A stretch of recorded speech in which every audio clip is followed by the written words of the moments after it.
Out in the American desert, there are towns where summer temperatures climb past 120 degrees, places where the landscape doesn't change, where the distance between towns keeps getting longer. And somehow, people still live there. Baker, California. Before you even reach the town, you see it.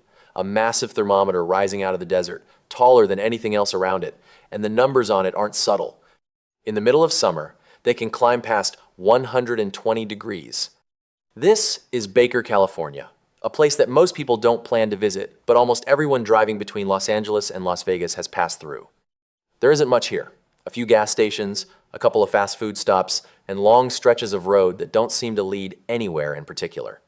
And then, almost out of nowhere, a bright, alien-themed jerky store sitting in the middle of the heat.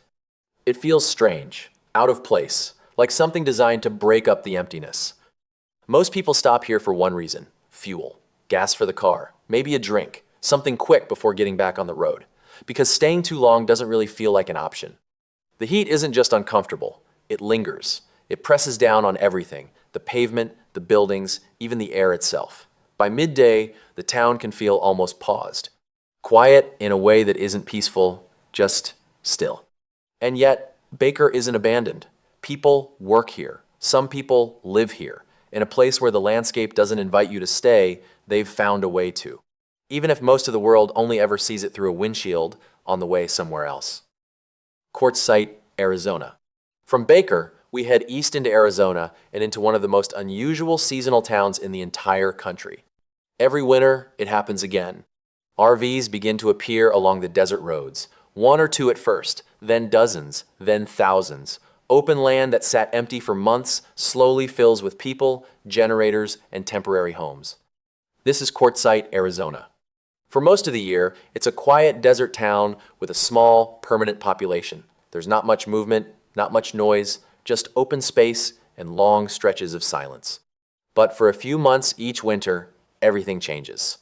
Tens of thousands of people arrive, turning the desert into one of the largest seasonal communities in the country.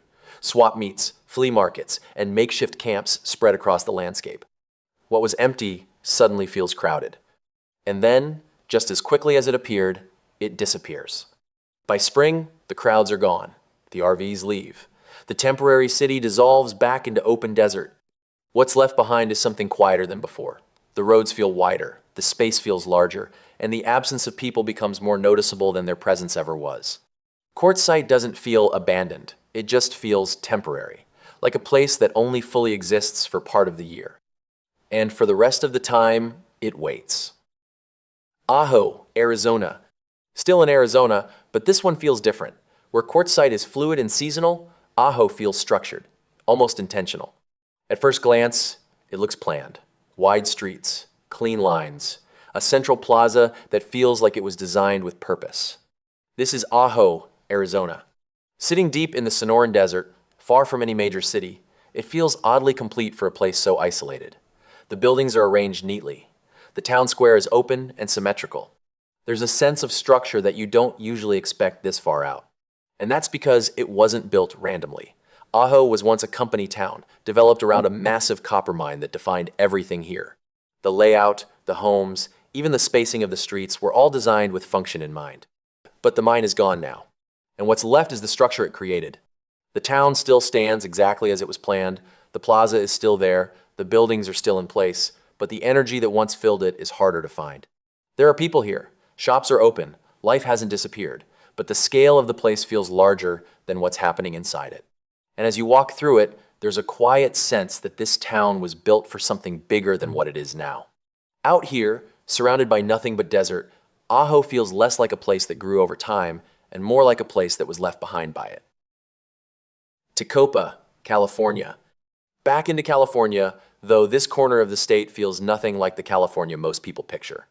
Tecopa sits quietly in the Mojave Desert, near the edge of Death Valley, far from any major city or highway flow. The town is known for its natural hot springs, drawing a small number of visitors who come looking for isolation rather than activity. There are no large developments, no busy streets, and no real sense of expansion. Most structures feel scattered and loosely placed, as if the town never fully formed into a traditional layout. The population is small, and daily life moves at an unusually slow pace. Some residents have chosen Tecopa specifically because of how removed it is, using the landscape itself as a kind of barrier from the outside world. Others pass through briefly, staying for the hot springs before leaving again. There is very little noise here. No consistent traffic, no crowds, and no clear center of activity. What stands out most is the space between things. Tecopa doesn't feel abandoned, but it also doesn't feel connected. It exists in a kind of in-between state where time moves but very little changes. For some, that's exactly the reason to come here. For others, it's the reason they don't stay. Trona, California.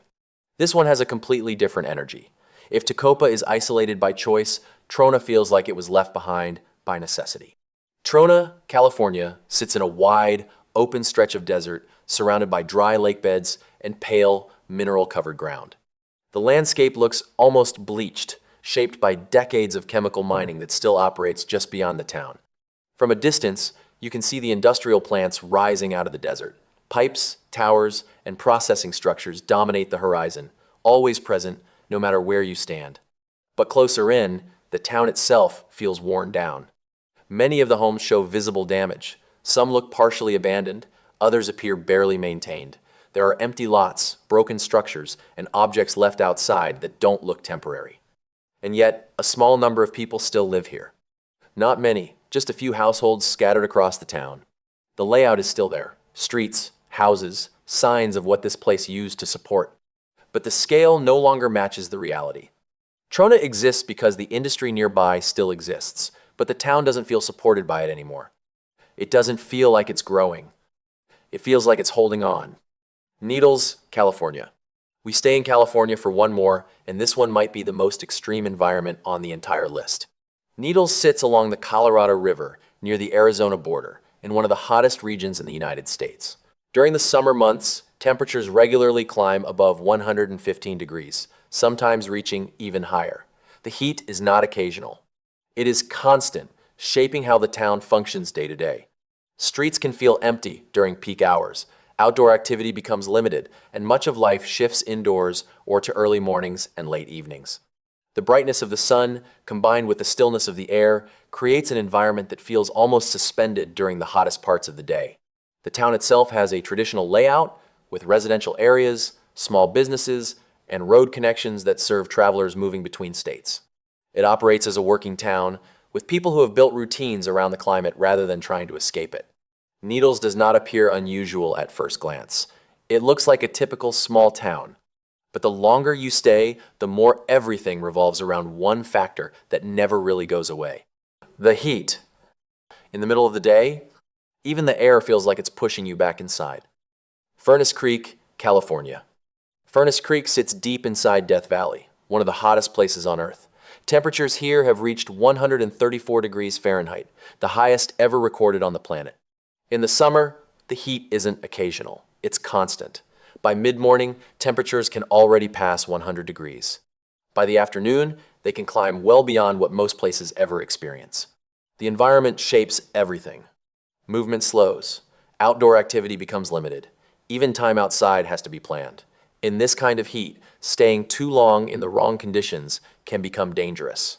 The landscape offers very little relief. Flat desert stretches in every direction, with almost no vegetation to break the exposure.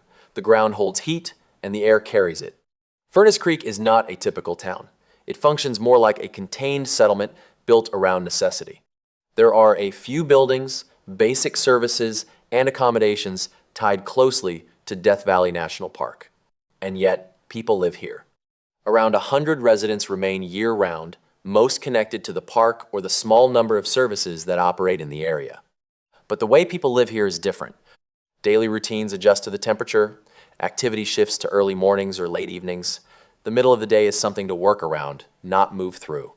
Furnace Creek doesn't feel abandoned, it feels restricted, like a place where life is possible, but only within limits. Darwin, California. Darwin sits in the desert east of the Sierra Nevada, not far from Death Valley, but far enough that most travelers never pass through it by accident. There are no major highways leading directly into town, and getting here requires a deliberate turn off the main road. The population is extremely small, often estimated at only a few dozen residents.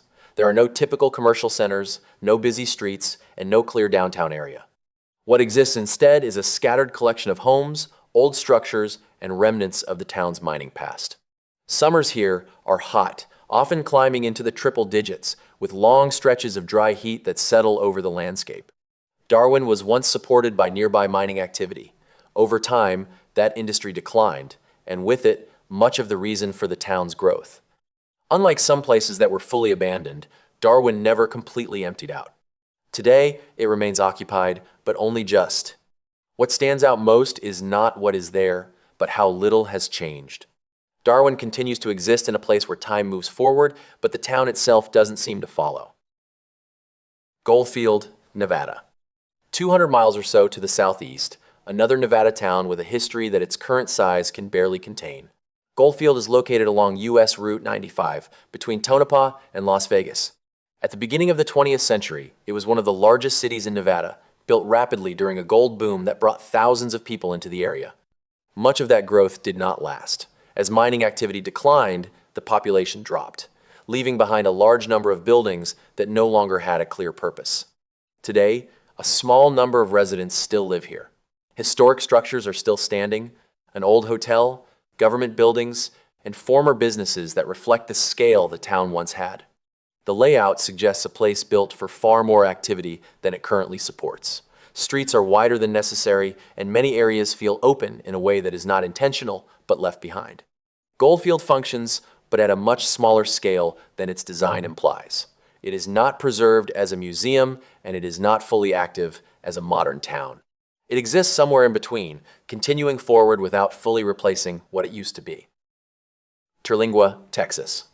And for the final stop, we head all the way to West Texas, to a place that might be the most layered of them all. Terlingua is located near the Rio Grande, close to the edge of Big Bend National Park. The surrounding landscape is rugged, dry, and expansive, with mountains in the distance and very little development beyond the town itself. Terlingua began as a mining community in the late 19th and early 20th centuries. When the mining industry declined, much of the original town was left behind. Unlike places that were completely abandoned, Terlingua evolved into a mix of old structures and newer, informal living spaces. Parts of the original settlement remain, with stone ruins and abandoned buildings still visible. Around them, a small population continues to live in a variety of ways, from restored homes to trailers and off-grid setups. There is a limited but steady flow of visitors due to its proximity to Big Bend, but outside of that, activity remains low. Terlingua is not entirely defined by its past, but it has not fully separated from it either. The town continues to exist in a landscape that has not changed much and does not require it to. 10 towns, 10 different reasons the world moved on. Some were built for industries that no longer exist. Some were always meant to be passing through places, and some just ended up on the far side of a highway that eventually got bypassed. But what they all share is that they're still here, not thriving, not abandoned, just quietly holding on. If you found this interesting, there's a lot more to explore. Hit subscribe if you want to see more stories like this, places that don't make the headlines but have something worth looking at. And leave a comment. Which of these towns surprised you the most? I'll see you in the next one.